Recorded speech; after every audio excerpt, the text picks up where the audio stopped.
Story 1. This happened some time ago, but I would love others' take on this.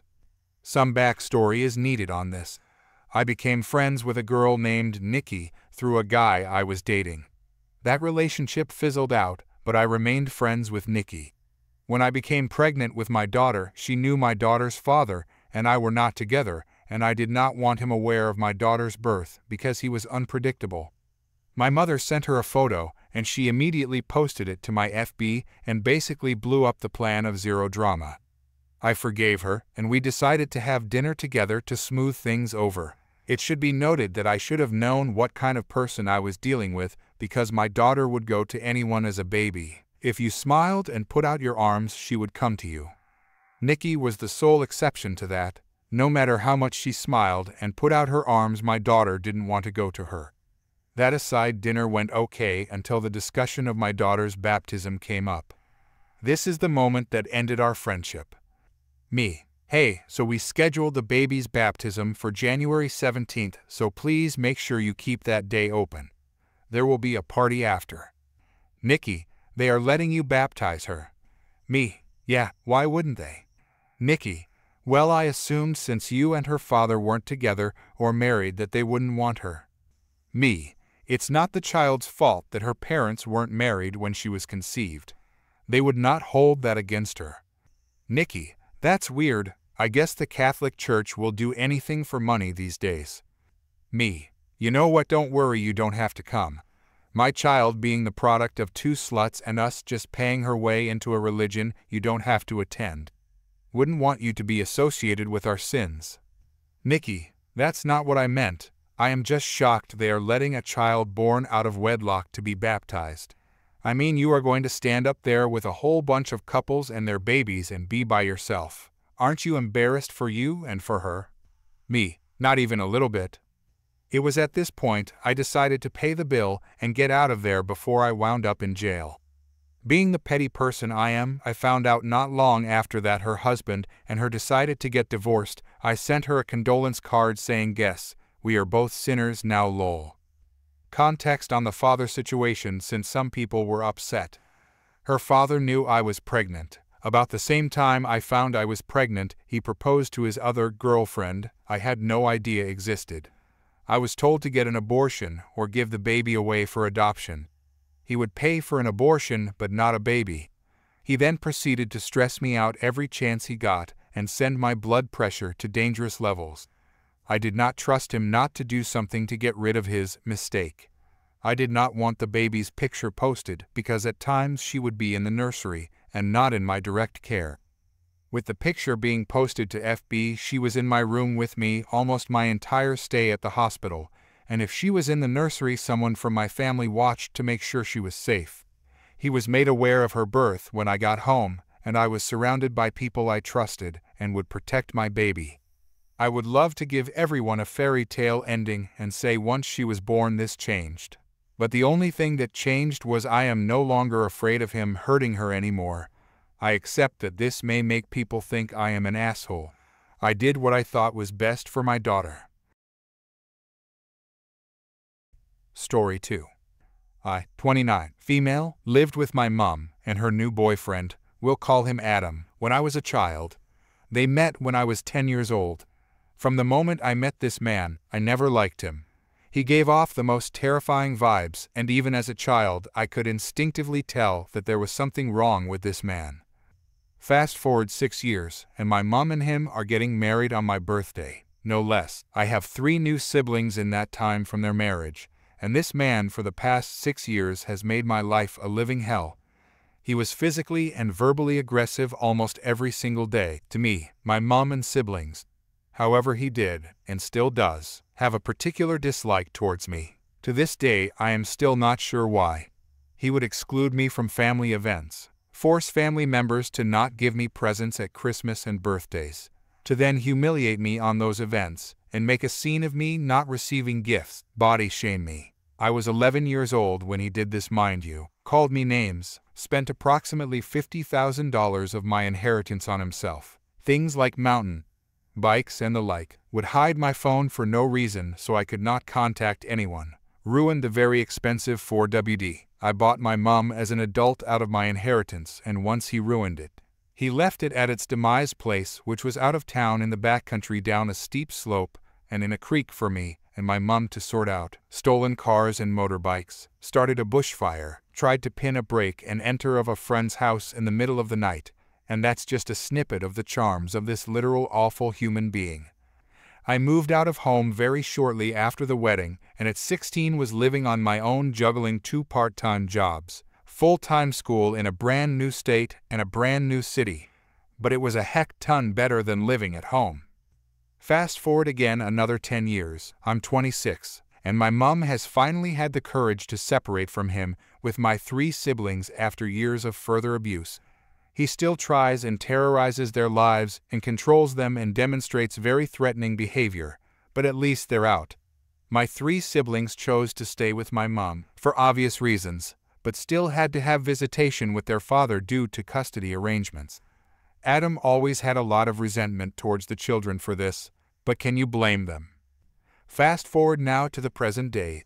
I have full care of the oldest of my 3 younger siblings, as she wanted to escape Adam and move states to live with me. I fully supported this because I have always tried to help where I can. The youngest of the 3 stays with mum.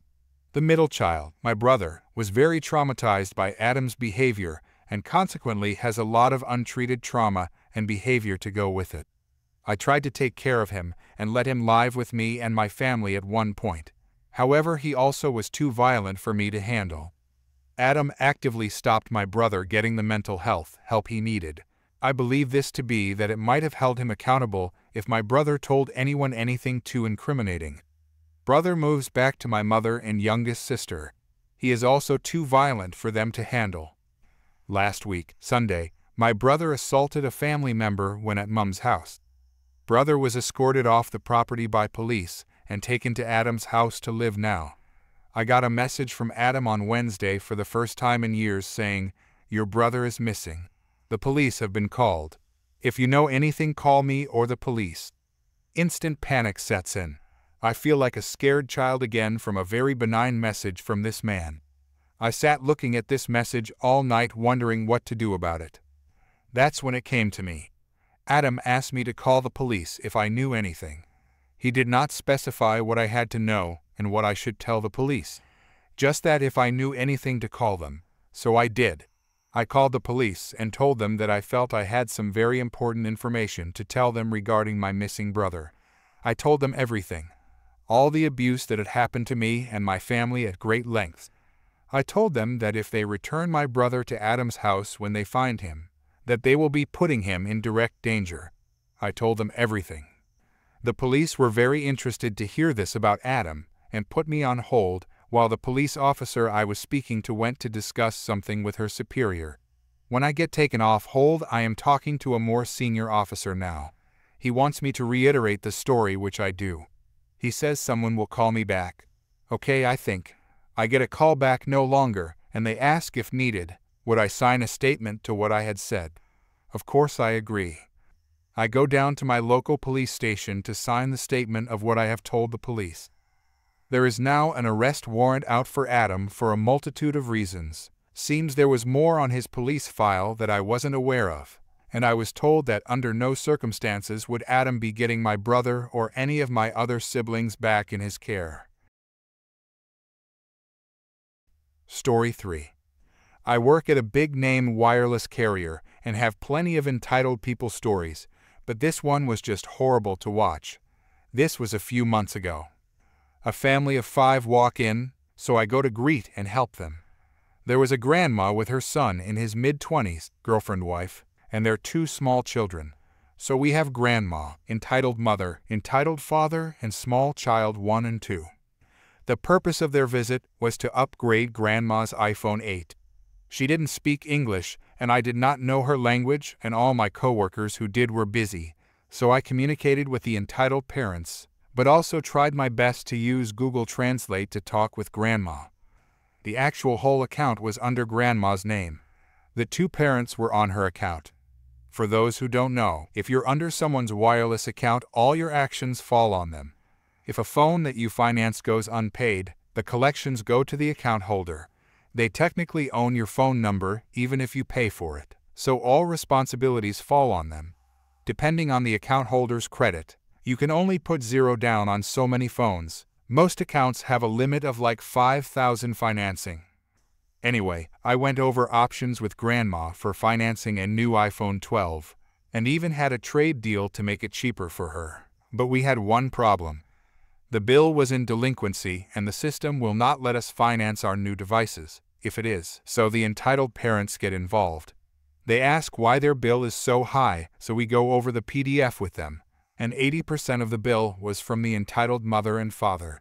They both had a Samsung S10 Plus financed out with insurance, and both had 3 Plus accessories, cases, screen protectors, speakers and wireless earbuds, etc. So that was an easy extra $200 a month just for the couple stuff. They talk to the grandma. She pulls out her credit card and forces her to pay the delinquent bill. But wait, the entitled mother spots the new, at the time, Galaxy Note 20 Ultra. Wanting $300 phone, wanting $450 after taxes and fees. Suddenly, they forget Grandma's upgrade and start talking to me about financing options for this phone for both parents. I remind them that their S20 Plus S are still being paid off, so if they upgraded to the new Note, they would be paying over an extra $100 a month for 2. Also because their financing limit will be reached, Grandma will have to wait a long time to finance a phone for her on her own account. Grandma, the entitled father, and entitled mother all have a conversation between themselves for a few minutes, and I give them some privacy to talk. The entitled father and entitled mother approach me and say they're not upgrading Grandma today, but they both want the Note 20 Ultra today. I got my coworker who speaks their language to talk to Grandma to confirm that she's okay with this. She was. So I go over the cost of financing them. Again, reminding them the phones they cost last year has not paid off yet, so they can expect a large bill increase. Poor Grandma. They don't care and I proceed. I bring the phones out and start to ring them up, but because the financing credit was pretty much maxed out at this point, and one phone would need a $300 down payment plus take today, so total would be like $450. They say, hey, can you give us just a minute? So I do. The entitled mother called Kid 1's soccer club and canceled her classes for the next month to help cover this, makes calls to some other family members, and at this point I give them privacy. Then they signal me over for a question, so I stick around. I overheard the entitled mother to the entitled father saying that for the remaining $200 they need, they can simply skip the kids' breakfast for a week or two and make plain pasta for dinner every night for the next few weeks. The entitled father agrees and says that the kids are fine eating plain pasta every day for a few weeks. At this point, they take a notebook from Grandma and ask for a few more moments and start writing a bunch of numbers down. I try not to overhear, but they even say how they're going to cut back on the kids' juice and snacks for a while. I tell them that I can hold the phones for them if they want to do it next weekend, but they decline, saying they really want them now. At this point, my manager gets involved and has me ring everything out, and it's said and done. Unrelated, but the entitled father then starts telling me all about the kids' bowel movement regularities. Then they all leave the store, and I just feel so bad for those 2 toddlers and Grandma. Edit. Yes, I tried to stop the sale. After I did, they complained to my manager about me, saying it was none of my business. In my state, you can get sued for that, so my manager said I had to. Edit 2. Yes, I still have their account and phone numbers, which I will tip the Child Protective Services to. That's something management cannot stop me from doing. Story 4. So this was back in college, at the local Walmart that is known for always being interesting. I have so many stories from this place. I swear this Walmart is like a Karen beacon. This story is a bit chaotic. I tried to write it as clearly as I can, but a lot was happening all at once. Some relevant info. I'm pale, and at the time, I walked with a cane. I have a condition where my heart rate can get too high and my blood pressure can drop, and I can pass out from standing too long usually, but anxiety can bring on episodes too. I wear a headscarf on holidays and special occasions. Now there are many types and styles of headscarves. On this day, I was wearing it in a style where it completely covered my head, and then draped around my neck and was secured with pins. I use dressmaking pins. They're not very visible in the scarf, but they do not have anything covering their pointy ends. I make sure I place them so they will hold the fabric in place and not stick me. Since it is a holiday, I am also wearing traditional clothing. A long skirt, a white shirt with some embroidery on it, and a fabric belt. So I'm going around Walmart, picking up a few things. My backpack is in the front of the cart so I don't have extra weight on me. I'm standing at one of those aisle ends. I was trying to find something and had to look up where it was on my phone. Out of nowhere, my headscarf is ripped off of my head as someone behind me yells, "Terrorist witch." Luckily, the scarf only had the end around my neck, so it pulled on my neck but didn't full-on choke me. Still, this definitely activated my fight-flight response. Karen then starts screaming as I turn around. Apparently one of the pins had stuck her when she ripped my scarf off. She is screaming that I'm a terrorist and that I assaulted her. She wants the manager and the police called, etc. This couple had been down the aisle and saw it happen and ran over. The woman kinda threw her sweatshirt on my head and got between me and Karen. I was panicking at first, but realized she was trying to help cover my head, and the man with her had also gotten between us and was yelling at Karen. The man then grabbed my scarf back and handed it to his partner, who handed it to me, and she took her sweatshirt and held it up around my head to sort of block people's view of my head while I tried to get my scarf back on. The Karen is still screaming that she wants the police to arrest me, and how dare the man yell at her. She is digging through her purse to find pepper spray because she wants to spray me and the man. I honestly didn't even wrap my scarf properly. I wanted to get out of there as fast as possible. A nearby employee had come out of an aisle to see what was happening and ran off to get the manager, I'm assuming. The man is still yelling back at Karen and has confiscated the pepper spray from her. Karen is screaming that I'm a traitor to my own race, along with her earlier insults, and is demanding that the man pin me to the floor so she can pepper spray me and do a citizen's arrest and keep me there until the police and FBI arrive. So at this point, I'm shaking and crying. My heart rate is extremely high, and I know I need to leave or I'm gonna pass out. The nice woman asked if I wanted to leave. I nodded. She grabbed my backpack and the arm that I'm not holding the cane in, and she quickly walked me down the aisle and out of the store. We just left my cart where it was. She asked where my car was, and I tried explaining that I'm a college student and have to wait for the bus, but I'm coughing and trying to breathe, as my heart rate is well over 180 at this point.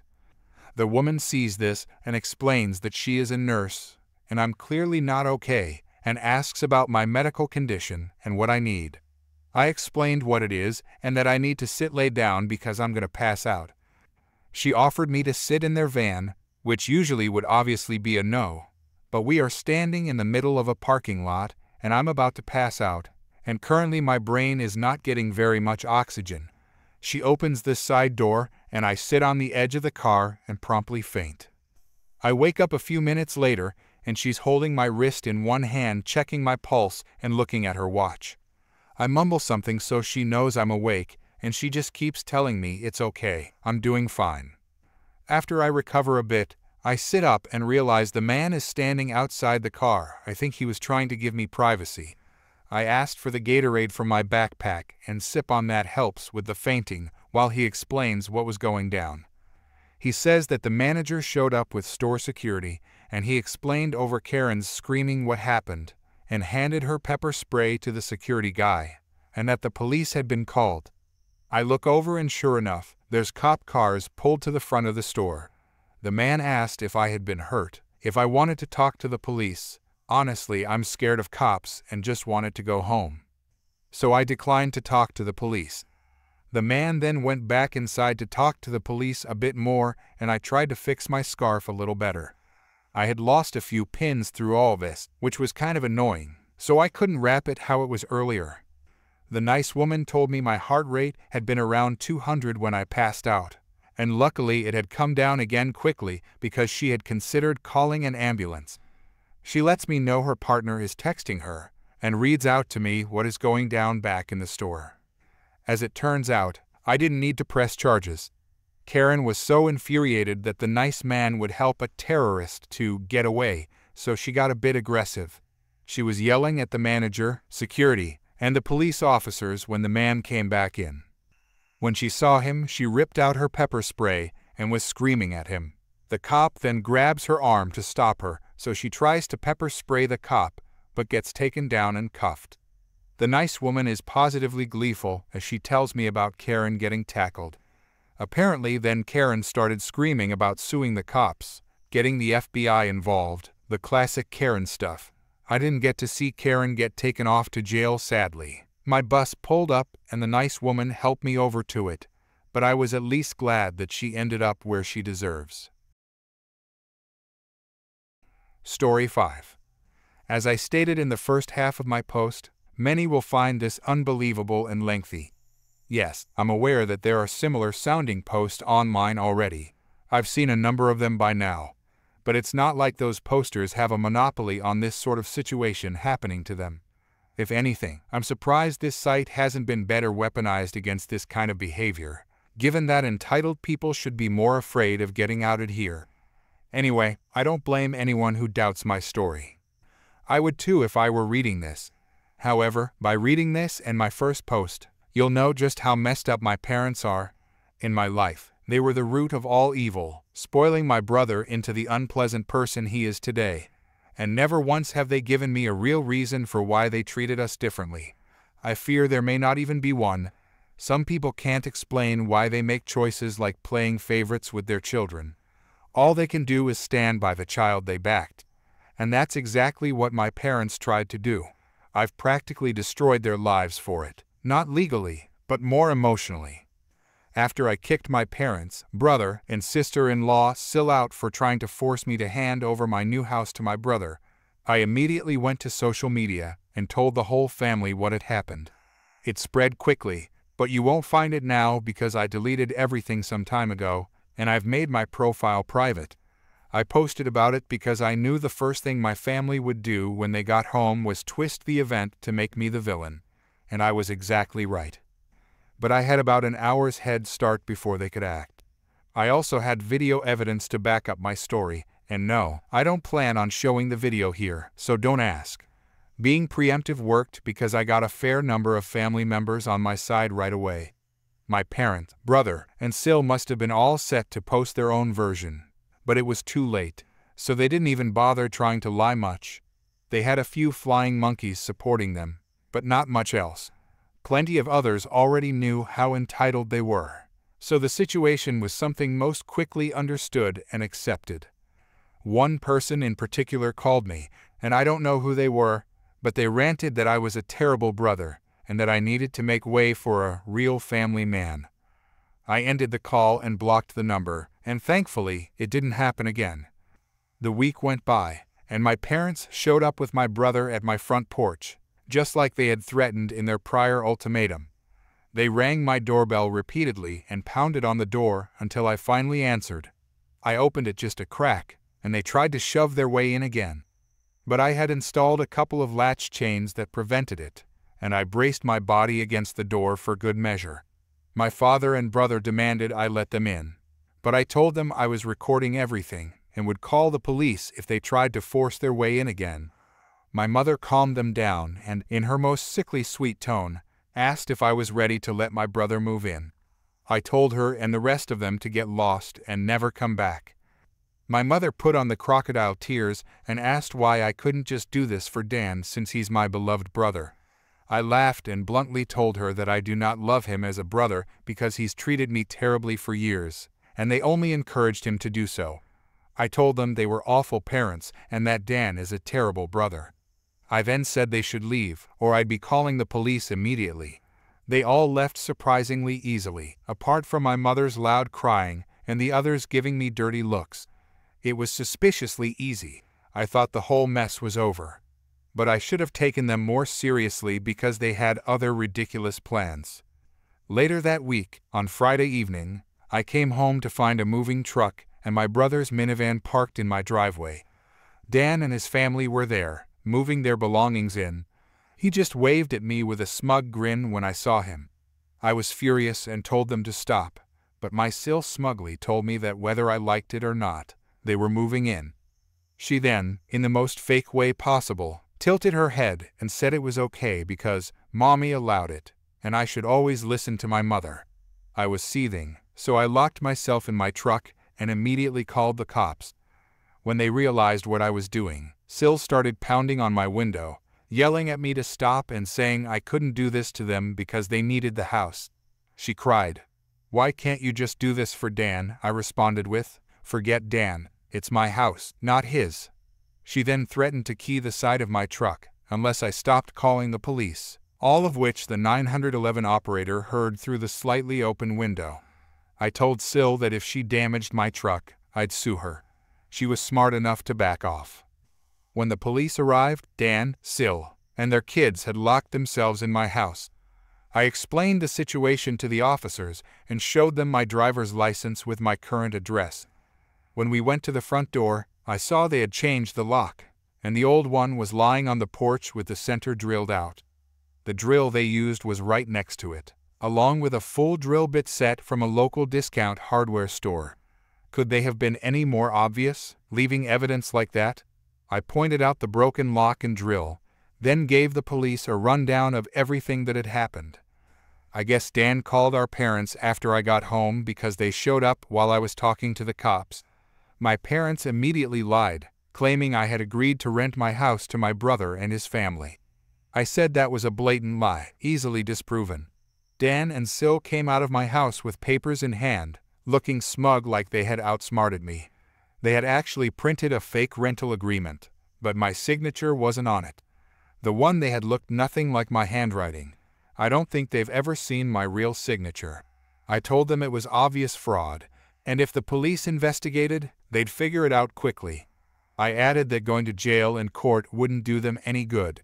It could even cost Dan his job, which is the only way he provides for his family. I also warned that I would get a lawyer and sue for damages if anything of mine was lost, stolen, or broken, and I'd call Child Protective Services for good measure. Dan went pale and looked scared when I said all that, but my mother tried to double down, saying I should just do this for Dan and live in the camper so they could have a family home. I shouted that if she thought it was such a good idea, she should give her house to Dan instead. After I kicked my parents, brother, and sister-in-law out for trying to force me to hand over my new house to my brother, I immediately went to my social media and told the whole family what happened. The news spread quickly, but you won't find it anymore because it was deleted some time ago, and I put my profile on private. I posted the story because I knew my family would twist the events and make me out to be the villain once they got home, and I was right, but I had about an hour head start. And luckily, I had video evidence to back up my side of the story.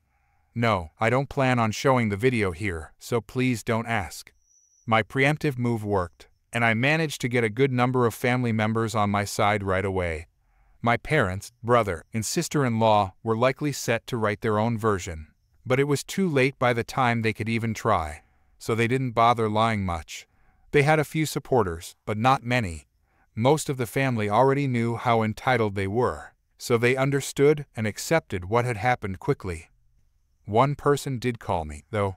I didn't recognize the number or the voice, but they angrily ranted that I was a horrible brother and needed to make way for a real family man. I just ended the call and blocked the number. That didn't happen again. Later that week, my parents showed up with Dan at my front porch just like they had threatened. They rang the doorbell repeatedly and pounded on the door until I finally answered. I cracked it open, and they tried to shove their way inside, but I had installed a couple of latch chains and even braced my body against the door, preventing them from getting in. My father and brother demanded to be let inside, but I calmly said I was recording everything and would call the police if they forced their way in. My mother managed to calm them down and, in her most sugary tone, asked if I was ready to let my brother move in. I told them to get lost and never come back. My mother, putting on the crocodile tears, asked why I couldn't just do this for Dan because he was my beloved brother. I couldn't help but laugh. I bluntly told her that I didn't love him as a brother because he'd treated me horribly for years, and they'd encouraged him. I told them they were terrible parents, and he was a terrible brother. Then I warned them once more to leave, or I'd be calling the police. They all left surprisingly easily, except for my mother's loud crying and the others giving me nasty looks. It felt too easy, to be honest, like something else was brewing. And sure enough, it was. That Friday evening, I came home to find a moving truck and Dan's minivan parked in my driveway. Dan and his family were moving their things into my house. He waved at me with a smug grin when he saw me. I was furious and told them to stop, but my sister-in-law, with a self-satisfied smile, told me they were moving in whether I liked it or not. She even said, in the most fake tone possible, that it was all okay because my mommy said so and I should always listen to her. Hearing those words made me see red. I stormed back to my truck, locked myself inside, and called the police. When they realized what I was doing, my sister-in-law started pounding on my window, screaming at me to stop, saying I couldn't do this to them because they needed the house. She even yelled, "Why can't you just do this for Dan?" I responded, "Forget Dan. This is my house, not his." Then she threatened to key the side of my truck if I didn't stop calling the police. The 911 operator heard the whole thing, as my window was slightly open. I warned her that if she damaged my truck, I'd sue her, which made her back off. When the police arrived, Dan and his wife, along with their kids, had locked themselves inside my house. I told the officers what had happened and showed them my driver's license with my current address on it. We approached the front door, and I noticed they had changed the locks. The old one was lying on the porch with the center drilled out, and the drill they used was left right next to it, along with a whole set of drill bits. Could they have been more careless leaving all that evidence out in the open? I pointed everything out to the officers and explained what had led up to this moment. At some point, Dan must have called our parents, because they showed up while I was talking to the police. My parents immediately lied, claiming I had agreed to rent the house to Dan and his family. I told the officers that was an obvious lie and easily provable. Dan and my sister-in-law finally emerged from my house, looking extremely smug, holding some papers in hand. They thought they had outsmarted me. They'd drawn up a fake rental agreement, but my signature wasn't on it. There was a signature, but it looked nothing like mine. I don't think any of them had ever even seen my signature before. I called them out right then and there, saying it was blatant fraud and that if the police investigated, they'd easily figure it out. I also pointed out that this could make Dan lose his job, which was his only way to provide for his family. I made it clear I would get a lawyer and sue them for damages if anything of mine was lost or broken, and I'd report them to Child Protective Services if necessary. Dan went pale when I said all this, but my mother got between us and doubled down, insisting I should just do this for Dan and move into a camper so they could finally have a home for their family. I shouted that if she thought it was such a great idea, she should give Dan her house instead. The cops had to separate us, and I demanded that they all leave immediately or I'd press charges. I explained, in front of everyone, that they had drilled through my lock, forged my signature, and had video proof of my sister-in-law's attack on me. Those were serious offenses, and if they didn't get out, I would ruin their lives for it. The only reason I hadn't already pressed charges was for Dan's kids' sake. So I told them they had one chance to get out. At this point, I think it finally clicked for my parents that they couldn't force me to do it for Dan. My mother reluctantly said she'd put an end to it. She went to talk quietly with my sister-in-law, while my father spoke to Dan. My sister-in-law immediately started crying and tore up the fake rental agreement into tiny pieces, throwing them like confetti only for a police officer to order her to pick them up or face a littering fine.